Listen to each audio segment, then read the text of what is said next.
नमस्कार विद्यार्थी मित्रांनो, स्वागत आहे तुम्हा सर्वांचं अभ्यास गुरु या चॅनलवर। विद्यार्थी मित्रांनो, या व्हिडिओमध्ये 25 प्रश्न आपण पाहणार आहोत। 25 प्रश्नांपैकी किमान 15 प्रश्नांची उत्तरे तुम्हाला यायलाच पाहिजे। पहा, या ठिकाणी प्रश्न पहिला आहे, आदिवासी हा शब्द सर्वप्रथम कोणी वापरला? आदिवासी हा शब्द सर्वप्रथम कोणी वापरला? तर पहा, या ठिकाणी योग्य उत्तर आहे ठक्कर बाप्पा। लक्षात ठेवा, आदिवासी हा शब्द सर्वप्रथम ठक्कर बाप्पा यांनी वापरला। पुढे पहा, वारली चित्रकला महाराष्ट्रातील कोणत्या जिल्ह्याची वैशिष्ट्य आहे? पर्याय पहा, विचार करा, कमेंटमध्ये उत्तर सांगा। वारली चित्रकला महाराष्ट्रातील कोणत्या जिल्ह्याची वैशिष्ट्य आहे? तर पालघर जिल्हा। लक्षात ठेवा, पालघर जिल्हा। पुढे पहा, महाराष्ट्रातील कोणत्या जिल्ह्यात सर्वाधिक आदिवासी लोकसंख्या आहे? प्रश्न महत्त्वपूर्ण आहे। महाराष्ट्रातील कोणत्या जिल्ह्यात सर्वाधिक आदिवासी लोकसंख्या आहे? योग्य उत्तर आहे नंदुरबार। नंदुरबार। पुढचा प्रश्न पहा, पैसा आला की माणुसकी संपलीच या वाक्यातून कोणत्या अव्ययाचा बोध होतो? विद्यार्थी मित्रांनो, पैसा आला की माणुसकी संपलीच म्हणजे पैसा आल्याचा परिणाम काय होतो? माणुसकी संपते। म्हणून योग्य उत्तर आहे परिणामबोधक। परिणामबोधक। पुढे पहा, गोदावरी या नदीला डॅश डॅश या नावाने ओळखले जाते। हा प्रश्न 50 वेळापेक्षाही जास्त वेळा पोलीस भरती, तलाठी भरती, आरोग्य भरती, वनरक्षक भरती यामध्ये विचारला गेला आहे।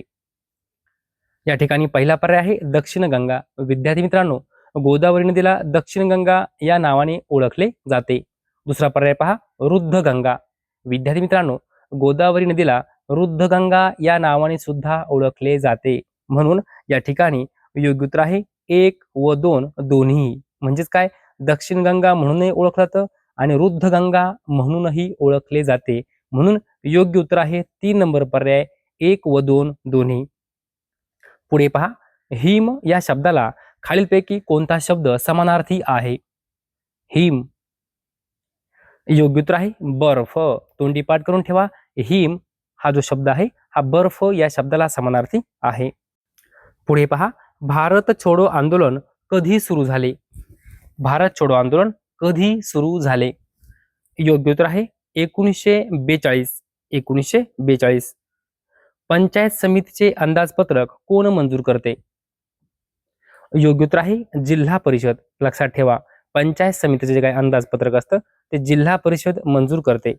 पुढे पहा, अनुशीलन समिती ही क्रांतिकारकांची संघटना डॅश डॅश येथे स्थापन करण्यात आली। अनुशीलन समिती ही क्रांतिकारकांची संघटना कोणत्या ठिकाणी स्थापन करण्यात आली? योग्य उत्तर आहे बंगाल या ठिकाणी। बंगाल। पुढे पहा, विठ्ठल रामजी शिंदे यांनी कोणत्या ठिकाणी देवदासी प्रथेविरुद्ध परिषद भरवली? योग्य उत्तर आहे मुंबई। लक्षात ठेवा, विठ्ठल रामजी शिंदे यांनी मुंबई या ठिकाणी देवदासी प्रथेविरुद्ध परिषद भरवली। ग्राम स्तरावर तंटे सोडवण्यासाठी डॅश डॅश व्यवस्था असते। कोणती व्यवस्था असते? पर्याय पहा। विद्यार्थी मित्रांनो, योग्य उत्तर आहे न्याय पंचायत किंवा ग्राम न्यायालय। लक्षात ठेवा, न्याय पंचायत किंवा ग्राम न्यायालय। पुढील प्रश्न पहा, राजाराम मोहन रॉय यांना राजा ही पदवी कोणी दिली? योग्य उत्तर आहे मुघल बादशहा अकबर दुसरा। राजाराम मोहन रॉय यांना राजा ही पदवी मुघल बादशहा अकबर दुसरा याने दिली। पुढे पहा, शुंग वंशाचा संस्थापक कोण होता? शुंग वंश। योग्य उत्तर आहे पुष्यमित्र शुंग। लक्षात ठेवा, शुंग वंशाचा संस्थापक पुष्यमित्र शुंग हा होता। पुढे पहा, हिंदू नेपोलियन म्हणून कोणाला ओळखले जाते? हिंदू नेपोलियन। योग्य उत्तर आहे स्वामी विवेकानंद। लक्षात ठेवा, हिंदू नेपोलियन म्हणून स्वामी विवेकानंद यांना ओळखले जाते। पित्त खवळणे या वाक्यप्रचाराचा अर्थ काय होतो? पित्त खवळणे म्हणजेच काय? खूप राग येणे। लक्षात घ्या, पित्त खवळणे, खूप राग येणे। पुढे पहा, थॉट्स ऑन पाकिस्तान या ग्रंथाचे लेखक कोण आहेत? योग्य उत्तर आहे डॉक्टर बाबासाहेब आंबेडकर। लक्षात ठेवा, थॉट्स ऑन पाकिस्तान या ग्रंथाचे लेखक डॉक्टर बाबासाहेब आंबेडकर। पुढे पहा, खालीलपैकी कोणता पर्याय चुकीचा आहे? चुकीचा पर्याय विचारला आहे. पहा, भारतीय अर्थव्यवस्थेचे जनक न्यायमूर्ती रानडे. विद्यार्थी मित्रांनो, भारतीय अर्थव्यवस्थेचे जनक न्यायमूर्ती रानडे आहेत. बरोबर आहे का? 100% बरोबर आहे. लगेच लिहून ठेवा. पदवीधराचे मुकुटमणी न्यायमूर्ती महादेव गोविंद रानडे. बरोबर आहे का? 100% बरोबर आहे. नामदार गोपाळकृष्ण गोखले. बरोबर आहे का? 100% बरोबर आहे. लक्षात ठेवा. 4 नंबर पर्याय पहा, आर्थिक राष्ट्रवादाचे प्रणेते गोपाळ गणेश आगरकर. बरोबर आहे का? नाही, चुकीचं आहे. लक्षात ठेवा. आर्थिक राष्ट्रवादाचे प्रणेते कोण आहेत? दादाभाई नौरोजी. लिहून ठेवा. आर्थिक राष्ट्रवादाचे प्रणेते दादाभाई नौरोजी. या ठिकाणी 4 नंबर पर्याय जो काय आहे तो चुकीचा आहे. आपल्याला काय विचारलं, चुकीचा पर्याय कोणता आहे? तर 4 नंबर पर्याय. हे तीनही पर्याय बरोबर आहेत. पुढे पहा, कर्तरी प्रयोगात कर्ता नेहमी कोणत्या विभक्तीत असतो? विद्यार्थी मित्रांनो, योग्य उत्तर आहे प्रथमा. कर्तरी प्रयोग जो असतो त्या कर्तरी प्रयोगामध्ये जो काही कर्ता असतो त्याला कुठल्याही प्रकारचं प्रत्यय नसतं. कुठल्याही प्रकारचं प्रत्यय नसतं म्हणजेच काय, तो प्रथमेत असतो. ओके. पुढे पहा, जगप्रसिद्ध कैलास मंदिराची निर्मिती कोणाच्या राजवटीत झाली? जगप्रसिद्ध कैलास मंदिर. योग्य उत्तर आहे राष्ट्रकूट. राष्ट्रकूट. पुढे पहा, बारडोली सत्याग्रहाचा मुख्य उद्देश काय होता? योग्य उत्तर आहे जमिनीच्या वाढीव महसुलाविरुद्ध आंदोलन. बारडोली सत्याग्रहाचा मुख्य उद्देश जमिनीच्या वाढीव महसुलाविरुद्ध आंदोलन. पुढे पहा, महाराष्ट्रात हळद संशोधन केंद्र कोठे आहे? हळद संशोधन केंद्र. योग्य उत्तर आहे डिग्रज या ठिकाणी.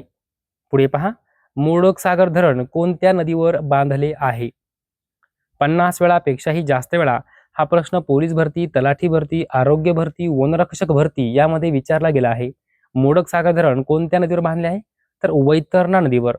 वैतरणा नदी.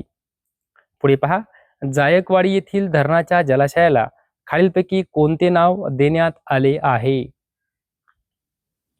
योग्य उत्तर आहे नाथसागर. 100 वेळा हा प्रश्न तलाठी भरती, पोलीस भरती, आरोग्य भरती, वनरक्षक भरती यामध्ये विचारला गेला आहे. जायकवाडी येथील धरणाच्या जलाशयाला नाथसागर हे नाव देण्यात आलेले आहे. पुढे पहा, संत ज्ञानेश्वरांची समाधी पुढीलपैकी कोठे आहे? कोठे आहे? देहू, चिंचवड, आळंदी, चाकण. विद्यार्थी मित्रांनो, योग्य उत्तर आहे आळंदी. लक्षात ठेवा, संत ज्ञानेश्वर महाराजांची समाधी आळंदी या ठिकाणी आहे. पुढे पहा, अखिल भारतीय मराठी साहित्य संमेलन कधीपासून सुरू झाले? या ठिकाणी योग्य उत्तर आहे 1878. लक्षात ठेवा, अखिल भारतीय मराठी साहित्य संमेलन 1878 पासून सुरू झाले. पुढचा प्रश्न पहा, संतोष चषक. संतोष चषक कोणत्या खेळाशी संबंधित आहे? पर्याय पहा. योग्य उत्तर आहे फुटबॉल. लक्षात ठेवा, संतोष चषक फुटबॉल या खेळाशी संबंधित आहे. पुढचा प्रश्न, हाडात सर्वात जास्त प्रमाणात कोणता घटक असतो?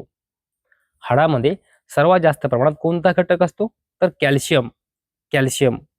पुढे पहा, कोणत्या एकमेव संघराज्य प्रदेशास स्वतंत्र उच्च न्यायालय आहे?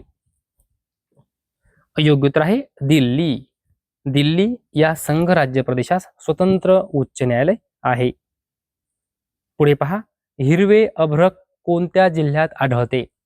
हिरवे अभ्रक. योग्य उत्तर आहे गोंदिया. गोंदिया जिल्ह्यात हिरवे अभ्रक आढळते. विद्यार्थी मित्रांनो, अशा प्रकारे या व्हिडिओमध्ये जवळजवळ 25 प्रश्न आपण पाहिलेले आहेत. जर तुम्हाला हा व्हिडिओ आवडला असेल तर नक्की लाईक करा, शेअर करा, सबस्क्राईब करा. धन्यवाद.